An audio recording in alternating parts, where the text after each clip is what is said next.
سائے کے اندر بھی روشنی موجود ہے یا روشنی کے اندر سایہ موجود ہے. ہر رات میں دن کا کچھ حصہ موجود ہے اور ہر دن میں رات کا کچھ حصہ موجود ہے. ہر مرد میں عورت ایک طرح کی موجود ہے اور ہر مرد میں ایک عورت بھی موجود ہے.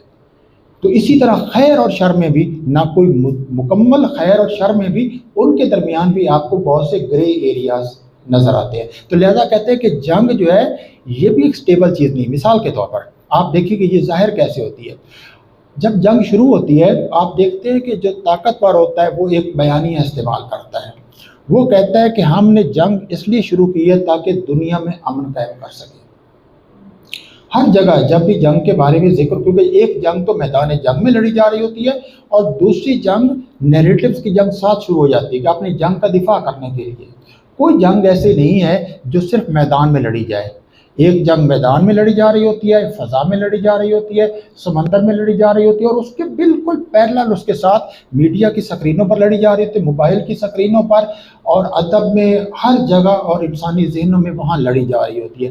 تو وہاں یہ باتیں باہر آپ روزانہ ٹرمپ جو ہے کیوں ٹویٹ کرتے 10 مطلب ایکس پہ وہ اپنے شیئر کرتا ہے، اسٹیٹس شیئر کرتا ہے، اور باقی ایرانی بھی یہی کرتے ہیں، ہمارا ملک بھی یہی کرتا ہے. تو ہر وقت وہ جو کچھ کہہ رہے ہیں وہ دراصل وار آف نیریٹیوز، اور اس میں کیا ہوتا ہے کہ اپنے ہی جو موقف ہے جنگ کا اس کو پیش کرنا.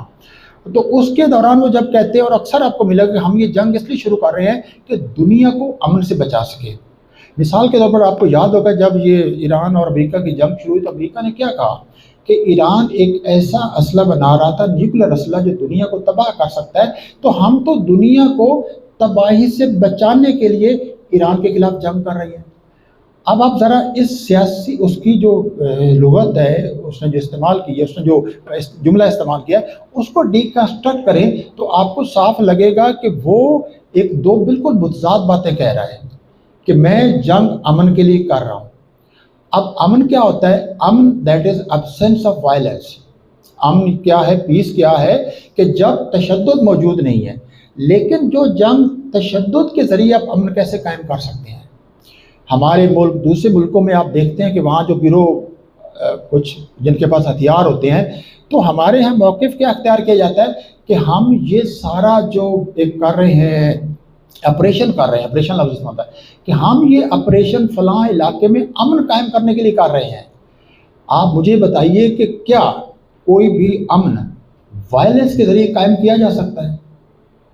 تو وائلنس، تو آپ بتانا میں یہ چاہتا تھا کہ کس طرح جو چیز ہمیں لغت میں نظر آتی ہے کہ جنگ کے اندر امن موجود ہے اور امن کے اندر جنگ موجود ہے، دونوں سٹیبل نہیں ہیں اور ایک دوسرے کو کنٹراڈکٹ کرتے رہتے ہیں، یہ حقیقی طور پر بھی ہمیں نظر آتا ہے اور جنگ سے متعلق تمام بیانیوں میں بھی ایک دکھائی دیتا ہے. تو لہٰذا جنگ کی کوئی اگر کہے کہ ایک تعریف کرنا یا جنگ کے کسی ایک مقصد کو بیان کرنا آسان نہیں ہے. آگے ایک دلچسپ بات میں پڑھ رہا تھا کہ لفظ جو وار ہے، جو انگریزی کا لفظ وار ہے،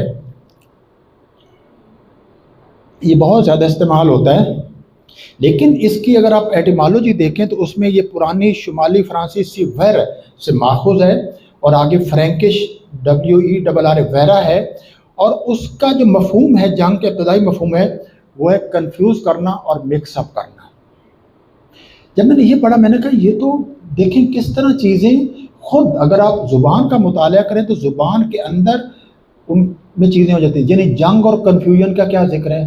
تو یعنی لفظ جو وار ہے، وار کے اندر اس کا جو بنیادی معنی کنفیوژن کا ہے اور چیزوں کے مکس اپ ہونے کا وہ ہے.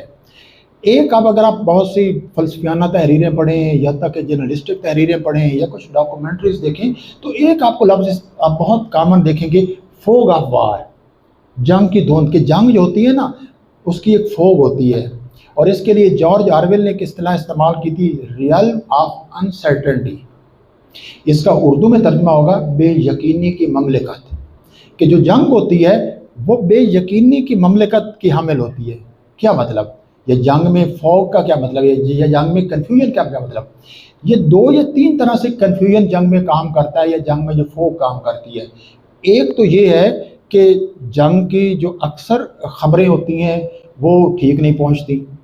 اب ظاہر ہے وہ جاسوسی کا ان کا نظام ہوتا ہے، جو ان کا جس کو وہ دشمن سمجھتے ہیں اس کی تمام جو ایکٹیویٹیز ہیں ان کو جاننے کے لیے وہ کہتے ہیں کہ ہمیں پوری طرح یقین نہیں ہوتا کہ ہمارا دشمن ہمارے خلاف کیا تیاری کر رہا ہے، ایک تو وہ اس کو زیادہ اسمانی میں استعمال کرتے ہیں۔ اور جس نے یہ سب سے پہلے جنگ کی فوگ کا استعمال کیا تھا، یہ ایک 19ویں صدی کا ایک جرمن رائٹر تھا، کارل فون کلاسویٹس، اس نے، لیکن وہ تو جنگی مفہوم میں استعمال کر رہا تھا، لیکن ہر جنگ کے متعلق جب جنگ کا بیانیہ تیار ہوتا ہے تو وہ اس کے اندر یہ ایک بے یقینی کی مملکت ہوتی ہے، یعنی ہم تک وہ جو پہنچتی ہے۔ آپ میں سے کوئی آدمی ہے جو کہے کہ اس وقت جو جنگ لڑی جا رہی ہے اس جنگ سے متعلق یقینی طور پر آپ کچھ کہہ سکتے ہیں کہ یہ کب ختم ہوگی اور اس جنگ کے مقاصد کیا تھے، یہ مقاصد کس نے حاصل کیے، کون ان میں ناکام ہوا، کون کامیاب ہوا؟ تو آپ میں سے کوئی بھی آدمی اس جنگ کے مقاصد، اس جنگ کی اختتام اور اس جنگ کے شروع ہونے کے اسباب کے بارے میں تیقن سے نہیں کہہ سکتا۔ تو گویا جنگ ایک بے یقینی کی مملکت کو پیدا کرتی ہے اور اسی بے یقینی کا سب سے زیادہ ایک پولیٹیکل استعمال کیا جاتا ہے۔ تو لہٰذا یہ کنفیوژن جو حقیقت میں نظر آتا ہے وہ خود اس میں بھی ایک طرح سے موجود ہے۔ دوسرا، آگے اگر ہم دیکھیں کہ دنیا میں ظاہر جنگیں، دنیا کی اگر تہذیب کو اگر آپ کہیں کہ یہ 15,000 سال سے ہمارے پاس جو انسانی سماج کی تاریخ ہے، ویسے تو اس کائنات کی تاریخ 15 ارب سال تک جاتی ہے، تو تب سے ہمیں جنگیں نظر آتی ہیں، یعنی ہزاروں سال سے جنگیں لڑی جا رہی ہیں، جنگ کوئی آج کی بات نہیں ہے۔ تو لہذا جنگوں کو سمجھنے کے لیے بہت لوگوں نے کوششیں کی ہیں۔ تو اگر ہم ان نظریات پہ ایک نظر ڈالیں کہ جنگیں کیوں لڑی جاتی ہیں، یہ کوئی اور یہ نہیں ہو سکتا کہ دنیا نے اس پہ غور نہ کیا ہو سکتا ہے میں اور آپ غور نہ کرتے ہوں، ہمارے لیے جنگ ایک دلچسپی کا موضوع نہ ہو، لیکن دنیا نے اس پہ بہت غور کیا ہے کہ جنگیں کیوں لڑی جاتی ہیں۔